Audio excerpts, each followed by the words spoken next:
Bienvenidos nuevamente a Referente Jurídico. Estamos conversando con el doctor Alberto Borea Odría. El tema ahora es el del indulto presidencial.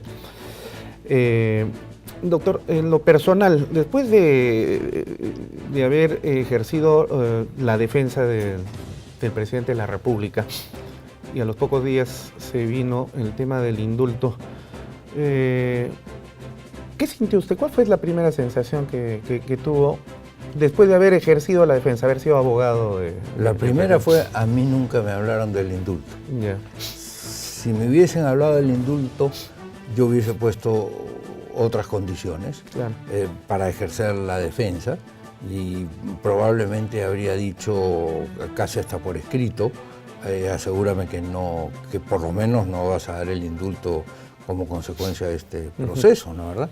Ahora, esa es una facultad del presidente. Claro. El presidente no tiene por qué darle razón a nadie del indulto. Toda esta discusión de que si es humanitario o no es humanitario, todo esto se genera por la distorsión que hace García luego de que le da el indulto a Cruciat. Y claro, el país rechaza ese indulto porque Cruciat había sido uno de los que había estado directamente complicados con Fujimori en toda su estructura, con Fujimori y Montesinos en su estructura de copar el poder mediático y a partir de eso llevar al pueblo de la nariz, como si fuese una porque le dieron el indulto humanitario por enfermedad terminal y luego apareció en la playa y jugando pelota y todo lo demás. Entonces, claro, naturalmente esa no es la situación tampoco de Fujimori. O sea, Fujimori tampoco juega pelota, o sea, Fujimori está enfermo.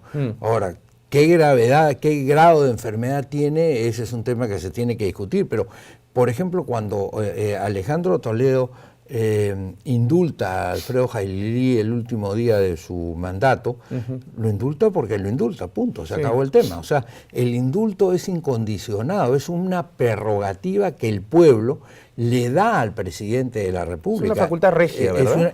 Claro, y que tiene una explicación, que es que a veces la justicia, efectivamente, por consecuencia del aforismo de dura lex sed lex, ¿no, verdad?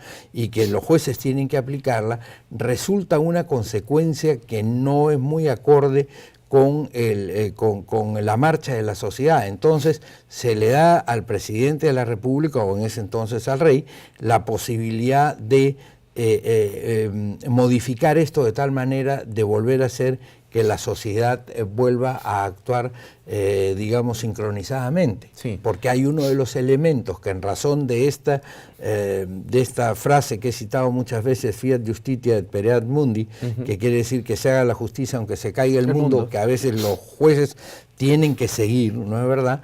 Le falta ese elemento consecuencialista que es propio, por ejemplo, de los fallos en los jueces de los Estados Unidos de América, más aún cuando resuelven un tema constitucional, ¿no? Entonces no es solamente qué pasa acá, sino qué va a pasar después de mi fallo. ¿Qué dejo yo después de mi fallo? Si después de mi fallo dejo digamos, un desastre peor que un terremoto, bueno, entonces yo tengo que pensar en lo que viene después de mi fallo también. Entonces, el indulto tiene digamos, ese origen y tiene esa función.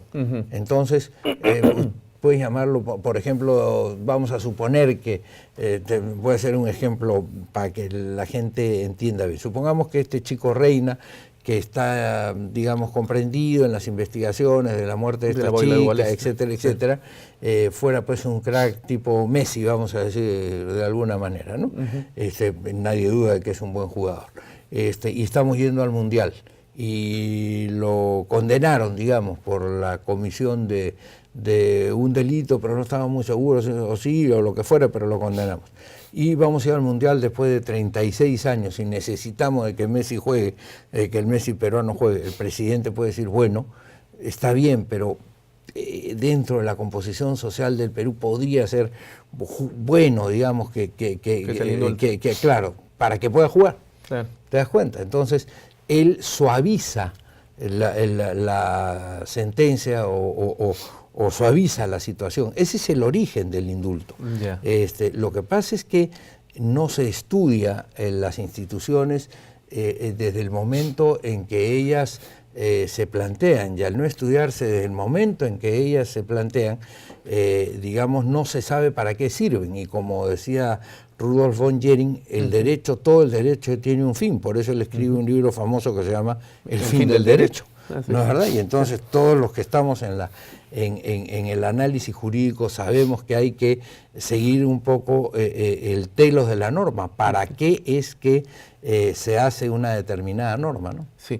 Ahora, hay un debate sobre el particular, ¿no? Aquí estuvo, por ejemplo, en este programa Diego García Sayán hace algunas semanas atrás, y él nos manifestaba que este indulto otorgado por el presidente era revisable.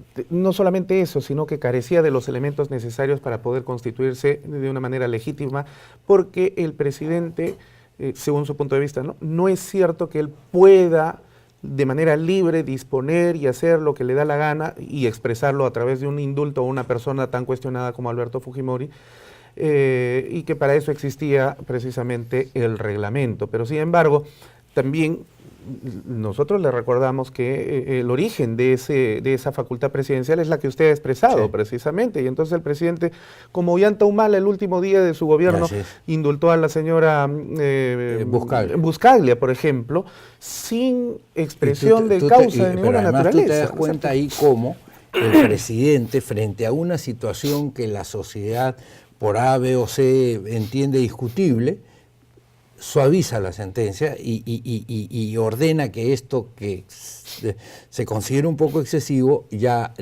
no suceda. Ahora, mira, en el caso de Diego, que es compañero mío de promoción en la universidad, además, y a quien yo quiero mucho. Y de luchas también, además. También, sí. Digamos, yo creo que si tú lees el texto constitucional, la Constitución dice que el presidente tiene derecho a dar el indulto, punto. Se acabó. No dice nada más. Claro. Y hay un principio en el derecho constitucional que lo que se da como poder en la Constitución no puede ser adelgazado por una norma de menor jerarquía. Menos un reglamento que está detrás de una resolución ministerial. Exactamente. ¿No? ¿Te das cuenta? Entonces, porque si no, sencillamente, la Constitución estaría subordinada a los reglamentos, a los decretos supremos, a las leyes, etcétera, etcétera. Entonces yo creo que ahí lo que hay es un deseo de que eso sea así. Bueno, si quiere que eso sea así, que presente un proyecto de reforma constitucional, que gane ese proyecto de reforma constitucional y decimos el indulto solo se dará en estos casos. Pero eso no se dice. Y mientras no se dice, es de esa manera. Es más, si tú lees las constituciones de todo el mundo y las atribuciones de los presidentes de toda América, tú vas a ver que todos los presidentes tienen derecho a indultar. Y nada más, y no tiene que decirle a nadie, empezando por el presidente de Estados Unidos. El presidente de Estados Unidos indulta. Cuando Gerald Ford indulta al presidente Nixon, digamos, tras Watergate. Punto. Se acabó el tema. O sea, no tuvo que explicar nada. Entonces, ¿por qué enrareces las instituciones jurídicas cuando son claras? Los romanos tenían una frase también bien interesante, que es perfectamente aplicable en este caso, que dice in claris non fit interpretatio. Claro. Que quiere decir, cuando la norma es clara no cabe interpretación. ¿Te das cuenta? Y acá la norma es clara. ¿A qué tiene derecho? Al indulto, punto. No dice al indulto siempre que la comisión encargada de decida tal cosa, o siempre que el delito no tenga tales y cuales connotaciones. No dice eso. Dice eso nada más. Y en claris non fit interpretatio. Ahora, lo que pasa es que, claro, en el campo del derecho eso queda clarísimo. Yo particularmente lo tengo muy claro. El tema es de los efectos políticos que la decisión toma, porque ya eso es en otro escenario. Y quizás eso ha sido lo que ha frenado muchísimo en tomar la decisión, porque ese tema del indulto en realidad ya venía de antiguo. Pasó por el gobierno de Alan García, pasó por el gobierno de Ollanta Humala, donde además parecía que ya estaban a punto de dárselo. Pero el principal obstáculo para ello era el temor al efecto político, y por otro lado también la propia hija del señor Fujimori, que fue una de las principales opositoras de ello, porque no le convenía, ¿no? Entonces, ese efecto político es el que marca mucha presión sobre lo jurídico. Ya ves tú que el efecto político es el que se ha visto aflorado luego del indulto, o sea, porque el cálculo que seguramente le hicieron al presidente Kuczynski de que las encuestas le dan 70% de aprobación al indulto en ese momento, la política no solamente es números, la política es sentimientos, es sensaciones. Irracionalidad a veces irracionalidad, sí. ¿no? Entonces, en consecuencia, tú como político tienes que tomar también esa variable. Y el presidente Kuczynski no la tomó, y hoy día lo que todavía seguimos discutiendo, cuando ya no deberíamos de seguir discutiendo eso, es consecuencia de una decisión política tomada a destiempo, tomada sin escalas, como te decía yo. Primero vamos por la prisión domiciliaria, luego veamos cómo va, veamos si efectivamente hay un arrepentimiento real del ingeniero Fujimori, y después concedamos el indulto. Es decir, había toda una serie de pasos, a mi criterio, que podrían haberse dado con más tranquilidad y con más beneficio para el país, ¿no? Ahora, usted en lo personal, ¿no se sintió, después de todo lo que ha sufrido por la dictadura, de alguna manera traicionado por quien fue su defendido? Y usted defendió al Perú también, a su Estado de Derecho en ese momento, y luego se viene este asunto.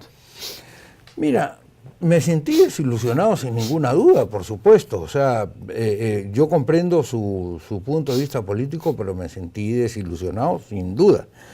Pero eso, digamos, no cambia mi determinación de luchar por la estabilidad de las instituciones y por rechazar además esta suerte de carrera por ver quién lo vaca, que es la que se ha desatado el día de hoy en algunos parlamentarios. Es decir, algunos creen que porque estaban jugando fútbol ya hicieron un tiro y dio en el palo, entonces ahora hay que volver a tirar al arco para ver si este entra, ¿te das cuenta, no? Ya no dan el palo y sale, sino que se entra directamente.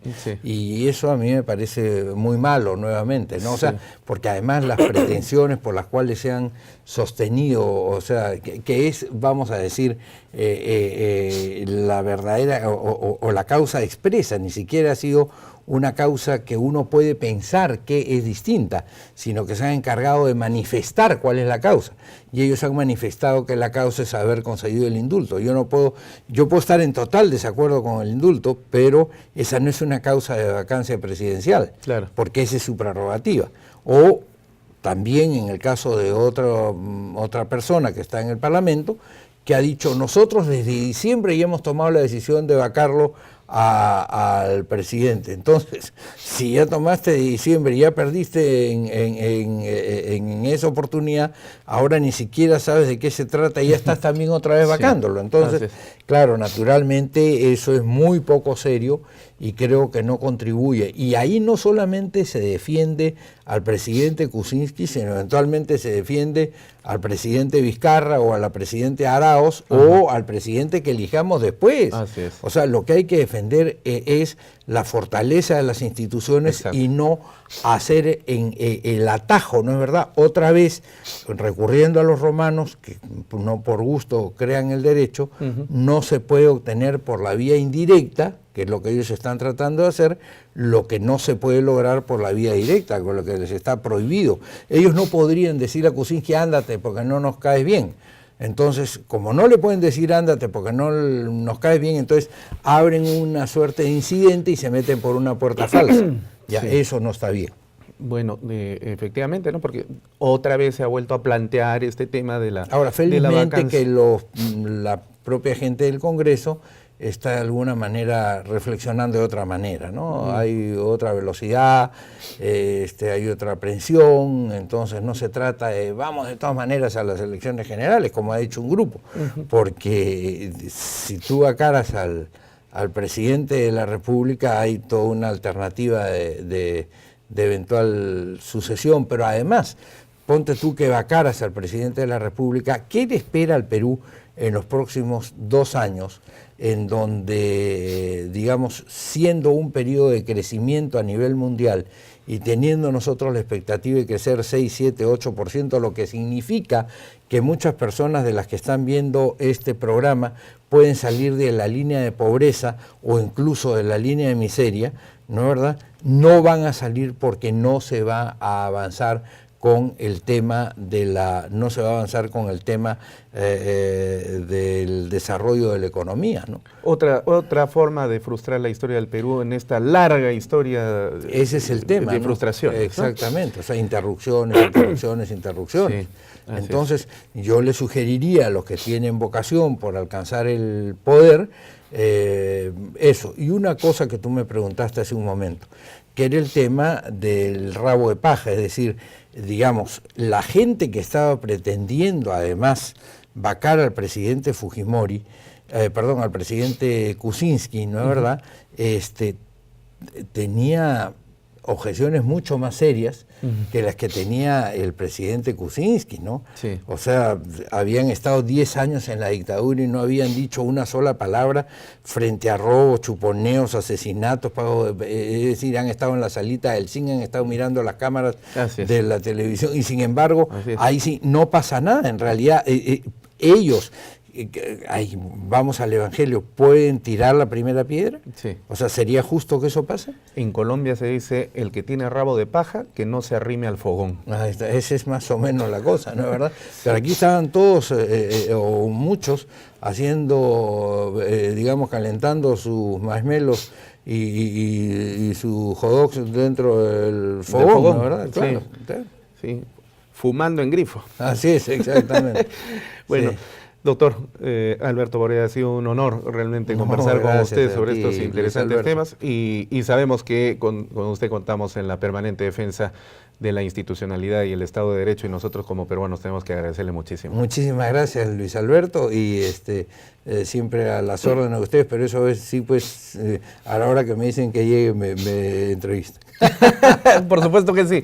Mil disculpas por esa demora. Listo. Bueno, ha sido la voz y presencia de un gran humanista, gran maestro universitario, gran político y también una gran persona. Te agradecemos, Alberto Borea Odría. No se vayan, ya regresamos en Referente Jurídico. Permiso.